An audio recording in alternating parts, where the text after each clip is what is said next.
Pilipinas at buong mundo. Naitay, kapuso. Pahiram po ng 20 minutes ng inyong hapon. Ako po si Boy, and welcome to Fast Talk with Boy Abunda. Dalawang bida po ng Arabella ang ating mga bisita ngayong hapon. Please welcome Alfred Vargas, Luis Hontiveros. Madaming salamat. Please, thank you. Thank you. Please.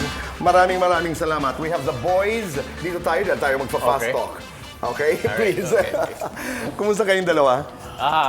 Very happy and talagang exciting ang buhay ngayon. Ang dami nating mga kwento sa buhay. Magkapitbahay, estudyante ko po. One of my first students in hosting at marami pang iba. Yes. But I'm really proud of what you've become, Alfie. Thank Salamat.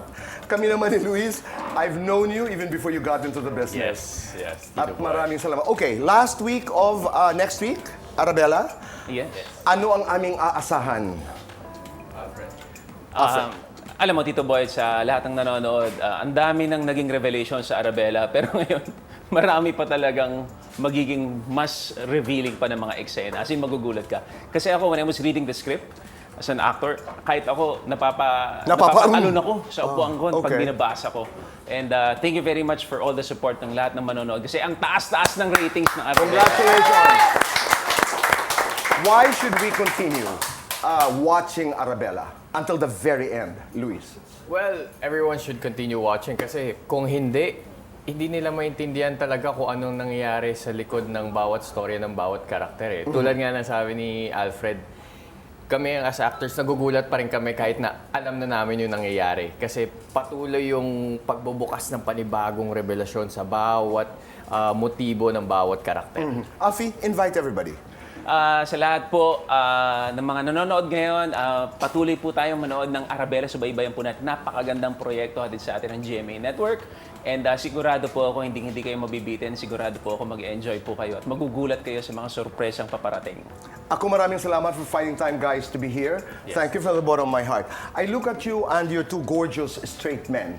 Tanong, kayo bang mga lalaki, tumitingin din kayo sa kapwa lalaki? Kayo ba'y humahanga? And most important of all, do you actually articulate, do you verbalize na, ang gwapo nun I mean, do you actually do that? Ako, first time kong mangyari sa akin yun, nung napanood ko yung Fight Club. Brad Pitt, sabi ko, wow, idol. Tapos siguro second time nangyari when I met Barack Obama personally in Los Angeles. Sabi ko, idol ko siya in many ways. Diba? As a leader and for the man that he is. Tapos siguro pag Pilipino naman, ang masasabi ko na idolize ko talaga na very personal sa akin si The Boy, Rudy Fernandez. Alright. Kasi nung nakita ko sa action star, tapos ang linis sa katawan, tapos gentleman. In that context, Yes. Wala namang pagnanasa? Wala na. Wala. Ikaw, Luis? I'd say, Tito Boy, I've never really articulated out loud, but Why not? I want to find out. no reason. Does that make you less of? No, meron bang fear na baka sabihin? Lalo na ikaw, because in high school, madalas ka pinagkakamalan, di ba? Yes. I know that story na parang, ay, hindi ba siya bakla, etc. Nothing wrong with being gay, proudly gay, happy pride. Yes. Okay, you were saying? For me, I think, yun nga, I guess because of how the public, perceives that type of comment coming from a man, as such as myself. But for me, I'd say someone na I look up to and articulated na, this man really looks good, Cillian Murphy. I love the structure of his face, very strong eyes, and I look up to him as an actor. Yes. Hindi, ang ano ko, Luis, yung tipong ganda naman ang katawan niya. Ganda na. Because when girls do it, it's the most natural thing. Yeah. But men are not expected to say, ang ganda naman ng ang ganda ng abs niya. Ang ganda. You don't do that. Oh, no. I remember now. When I was in Kuya Papa P's house, Kuya Pascual. Okay. And it was Inigo's birthday, so we were having drinks, mingling, and then he came down. He was wearing a tight-fitted long sleeves. Doon. And then I was like, wow, I wanna grow old like him. Like, he looks good. He's Asian like fine wine. Like, I couldn't believe it. Was my first time seeing him in person. I was like, PJ will understand, you know. right? I'm sure he does. I'm sure he gets it a lot. I want to grow old. He's not very old. I mean, you know. I know. I mean, I was very young I'm that time. joking, Yeah. okay? Fast talk doesn't get old, and we're going to do this. We have 2 minutes to do this. All right, And I'm our ready. time begins now. Good boy, bad boy. Bad boy. Sweet girl, naughty girl. Naughty girl. Modeling, acting. Acting. Show off, take off. Take off. Kalog, seryoso. Kalog. Aktor na hinahangan mo. Jay Cuenca. Actress na gusto mong makatambal. Max Collins. Your best asset. My personality. Part of your body na di ka confident. My ears. Oo, hindi. Pinakapogi ka sa pamilya. Yes, kasi panganay ako eh. Oo, hindi. Nakatanggap na ng indecent proposal. Yes. Wow. Oo, hindi. I'm sorry, not the wow. I was just surprised. Oo, hindi. Niligawan ng babae. Hindi. Oo, hindi. May girlfriend ngayon. Meron. Kailan ka huling nagsinungaling? Kahapon. Masaya ka kapag? Kumakain. Malungkot ka kapag? Nagugutom. Pinakamatinding intriga sa'yo? Bading ako. Dasal para sa sarili. To be healthy and successful for my family. Dasal para sa pamilya. To be healthy and happy. Lights on or lights off? Lights on. Happiness or chocolates? Happiness. Best time for happiness. Every time. I am Luis. Aside from my abs, you should also see my... Craft. Can you answer that, Alfie? I am Alfred Vargas. And aside from my beautiful face, you should see my... My body. Gusto ko yun. Let's talk about it. What did you say kanina?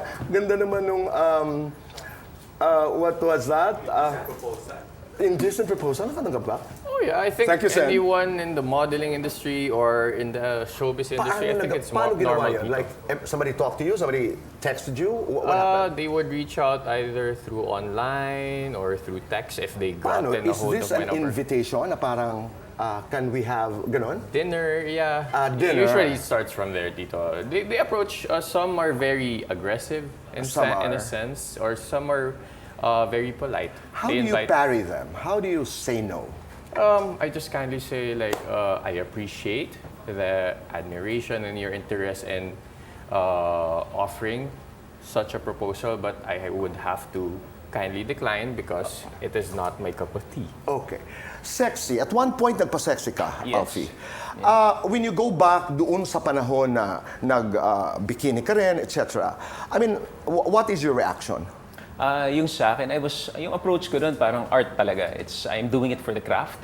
And I'm so blessed din naman kasi ang gaganda ng mga projects ko na nagkataon lang na talagang it required to show some skin.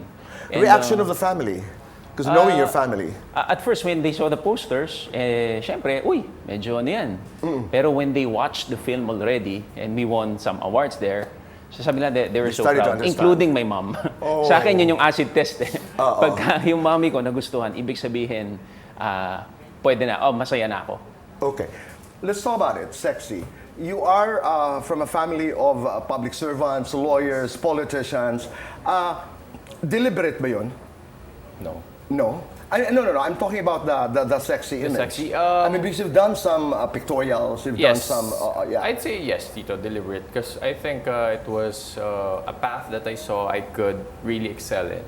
You know, I'm exploring every possible path that I could take and where I could hone my craft. Walang nagsasabi sa pamilya mo na, Luis, dahan-dahan ha, sa pagpapakita ng skin or your body. Wala naman. No, actually, I'm quite lucky that my family is very supportive. My family is quite conservative, Okay. but a lot of them are also coming from the entertainment side. Tama ka dun. Theater, so Right. they understand that I'm only doing it for craft. Okay.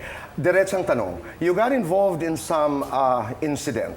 You know, it was not deliberate. Kumuha ng clip from a film, nakita ang private part mo.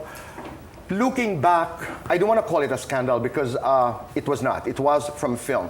Luis, tanong, paano ka naapektuhan nun? Well, it affected me emotionally and mentally because it wasn't something that I was expecting to happen. It was an accident, completely an accident. So I took the job, I took on the role because I wanted to work with a well-known director. I wanted to further my career with it, but some mishaps happened, and I just charged it to experience. And because of that, parang ayaw mo na Yes. mag-sexy. You I say guess, yes. Uh-huh. ayoko nang mag-sexy na to that level, Tito. Okay. Yes. I want to portray myself. I will still do sexy, but I would still want it to be artistic, more Did artistic. you feel abused?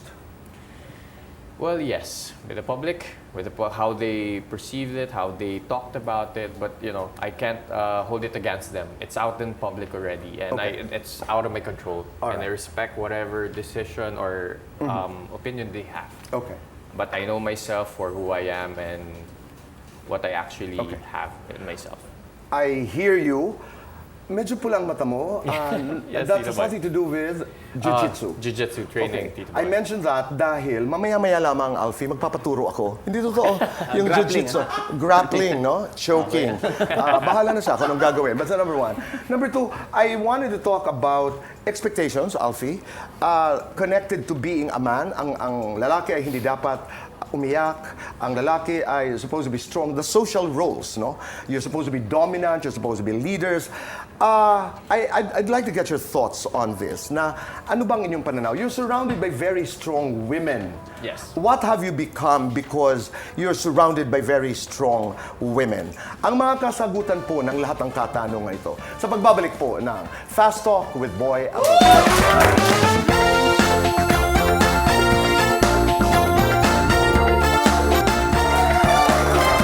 Kami nagbabalik po dito sa Fast Talk with Boy Abunda. For today's talk, RD, our head writer, just had a conversation with Buboy Villar.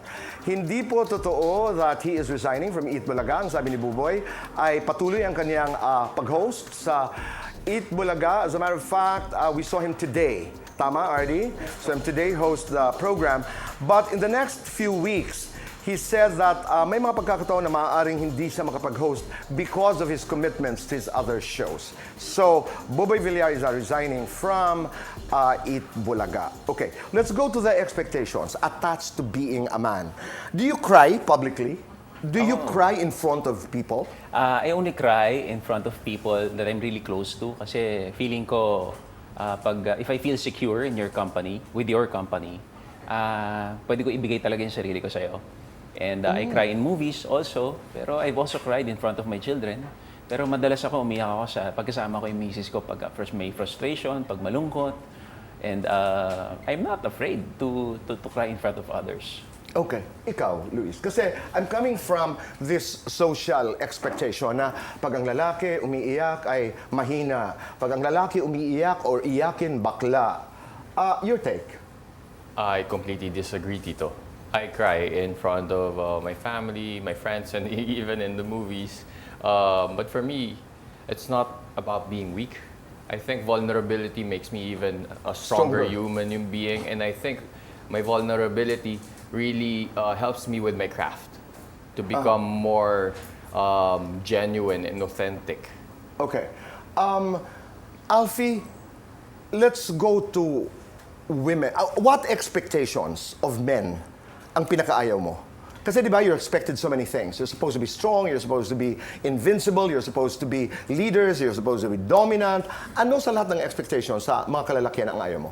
Ako, I'm a Gen Xer. So, nandun ako sa cusp ng Gen Yes. X tsaka Millennials. Ako nandun din ako banda. Yes, so Okay. Pero pares tayo yata tayong Scorpio. Pareho.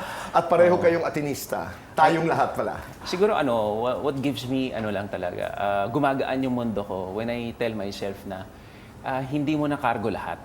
Kasi we were raised dapat pag lalaki ka, cargo mo lahat. Sagot mo buong pamilya mo. Hindi, kasi you have a partner. Okay. Kasama mo na yung misis mo. Yan ang na ayaw partner mo. si May.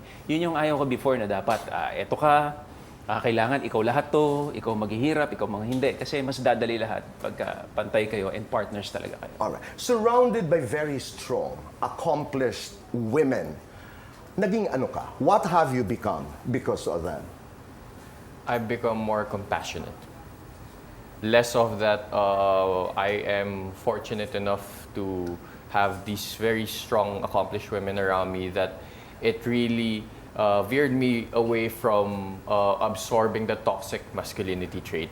where the society expects me Okay. to always just be strong and, you know, treat women differently, that we expect less of women and men are expected to be more dominant and more better in Para things. maunawala ng ni nanay, tatay at kapuso, strong women, I'm referring to your mom, I'm referring to Senator Luis Hontiveros, to Pia, and many others. I'm referring, of course, to your mom and even to your wife. Yes, my wife, my So, sisters. your sisters are very, very strong. So, doon ang pinanggagalingan natin. How much do you miss mom and dad? I miss my mom so much. And just last week, I went to Ateneo. Tapos, kasi nandun spiritual advisor ko. Tapos, I just missed my mom so much. So, humingi lang ang advice how to deal with it. Kasi hindi pala totoo na yung babang luksa isang taon lang. She died in 2014. So, there's never been a day na hindi ko siya naalala. The pain never goes away. And the pain never goes away, but at the same time, her presence, you'll feel her presence to always be there naman. Tama. She's always been there for me in all my battles. How do you make your mom proud? By being a good man, taking care of my siblings, taking care of her, and being kind to everyone around me. That's always what she reminds me of. Whatever situation you're in, maybe it be really, really bad, but like what I mentioned, Tito Boy, it always pays to be kind. Always be kind to everyone. No matter how high you get in your life, in your career, how successful you can be, always be kind. Always be grounded. Feeling ko pares kami ni Luis eh. Kasi being pag pinalaki ka ng mga malalakas na mga babae, parang kami siguro feeling ko tumaas din yung standards natin sa babae, no? Yes. And yung respeto natin sa babae talagang mataas. And I think that's one of the best things na nakuha ko sa mom ko. And she showed me. You're doing Pieta. I-connect na natin doon. You're producing it, right? Yes, Tito And Boy. thank you for doing it because ang bida ho dito ay ang nag-iisang superstar na si Nora Honor. Kumusta? Alam mo, I was a Noranian ever since, pero after my Pieta experience with the one and only superstar, mas tumiriple pa yung pagiging Noranian ko. In a few lines, what is the film about? It's about a mother and son. It's a story of a mother and a son, tapos the son was lost. Tapos pagbalik niya, he was looking for his mom. May Alzheimer's na yung mom niya. So it's that journey. And here makikita natin, it's a very beautiful film na it's a fitting to be the superstar's comeback. Directed by? Directed by Adolf Alex. Dream role? A veteran, military vet with PTSD. Okay, that's interesting. Halimbawa lamang itong si Luis ay pasukin lang. No, I'm not saying you're going to go into politics. One piece of advice that you would give a young, aspiring politician. You should be 100% sure na nasa puso mo talaga yung paglilingkod. Hindi pwedeng 99.9 because that 0.01 will cause you problems. Tapos pagsisisihan mo yan, dapat you're in it 100%. And it starts with your love for your country talaga. Dapat may pinanggagalingan. What is the possibility na papasok ka sa politika? Right now, Tito Boy, wala talaga akong plano magpolitika. Okay. Dahil kung wala kang balak, halika, mag-jiu-jitsu tayo. Yeah, Tito Boy, dyan ako. Ano yung basic? Ano yung basic? This one, Tito Boy, you can neutralize someone, put someone to sleep by easily putting your one arm Huwag mo ko patutulugin, ha? Yes, Yung Tito Boy. kunyari lang. Well, actually, siesta time naman na. Okay.